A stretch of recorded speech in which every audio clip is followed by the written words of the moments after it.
All right, Nick, let's talk about the New England Patriots. Slow start to the season, 0-2, but things look bright because those two losses, two very good teams in the Philadelphia Eagles and the Miami Dolphins, close losses to two teams people are arguably saying Super Bowl contenders for this season. So you got to feel good on that front that you were able to play these teams very, very close. We all know the Patriots get hot near the end of the season when it counts, and they could start heating up as of now due to some very good injury news coming into week 3 to get them started back on the right track. Yeah, Miles, I couldn't agree with you more. Obviously two close losses, but the Patriots were clearly shorthanded. That's why these reports are a good sign for New England as they get ready for the New York Jets. And that leads me directly into my question today for Patriots fans to answer, as always, in the comment section below. Give us your prediction of this weekend's Patriots-Jets game. Look, we know Zach Wilson is starting, but this is a really good Jets roster, division rivalry. These games are always tough. Here's your chance. Give us your prediction for the final score of Patriots versus Jets in the comment section below. All right, Miles, what you got? What's the latest update out of Foxborough? Yeah, Nick, as New England lined up toe-to-toe with the ever high-flying Miami Dolphins offense, they did it without starting cornerback Jonathan Jones, which I think probably would have helped them out quite a bit versus that Miami team. Good news on the injury front, though. It looks like Jones is making his return to practice and will be set to go for this weekend. Let's get into the update, and we will talk about it afterwards. This, of course, is over from NBC Sports. It said cornerback Jonathan Jones was back on the practice field for the Patriots on Wednesday. Jones missed practice last Friday with an ankle injury and was inactive for their loss to the Dolphins last Sunday night. Jones was listed as a limited participant in his return to practice. Quarterback Marcus Jones also did play against Miami, but he left with a shoulder injury. So more reason as why this is a big news, Nick.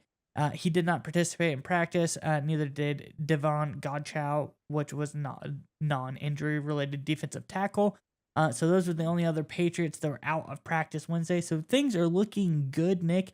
Just when you lose Marcus Jones, Jonathan Jones is potentially coming back this week, and it will be very, very good for the Patriots going forward. What do you think about the return of Jones? And this has got to set them on the right track, wouldn't you say, Nick? 100%, because the entire structure of New England, certainly on defense, is depth in the secondary. That's how Belichick has built this team for the better part of the last 15 years, is having an army of defensive backs, both at safety and corner. And due to the number of injuries, they've had to kind of work around that, which creates a lot of problems. When your strength gets beat up because of injuries, you kind of have to scramble. We saw it against Philly. We saw it against Miami. I thought it was a couple great game plans. I thought they played hard and executed it pretty well. They just didn't have the horses. So it's good to get Jones back, one of those horses, as they get ready to hopefully turn around an 0-2 start. But there's also reports are getting healthier on the offensive line. Trent Brown reportedly was limited at practice. Mike Onwenu was limited at his practice as well. So again, you've got guys participating. And to me, that was the key reason behind this Patriots 0-2 start. I thought in a lot of ways they outplayed the Philadelphia Eagles. The first quarter turnovers just basically got them in a hole they could never dig themselves out of. And I thought if it weren't for just a lot of crazy red zone misfortune kind of things, they moved the ball against Miami. They just couldn't finish drive. Pop Douglas with the turnover, things like that. Obviously, the crazy fourth down play that ended up in Cole Strange's hands that ended up turning the game against them. That was a losing play for the New England Patriots. So again, close in that matchup, despite being incredibly shorthanded. Most teams, you talk about injury battles late in the year, getting healthy, having health issues late in the season. The Patriots came right out of the gate with a lot of injuries, but they're getting healthier now. They have the Jets coming up right around the corner. Chance to have a get-right game before Dallas. Obviously that's going to be a tough game.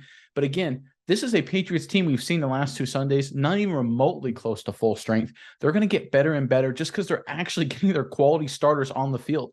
They've been playing with backups in the secondary and the offensive line since week 1. And look, I don't care how good you are of a football team. That's a recipe for failure. You look at any team in the NFL. If you said, all right, you're down your top 2 corners, you're down 2 of your top 3 offensive linemen, not going to work out well for you. The Patriots found a way to keep it close under those circumstances, but they got their guys back. I think against the Jets, that'll push them over the top, and they'll have a massive showdown with the Cowboys on the other side of it.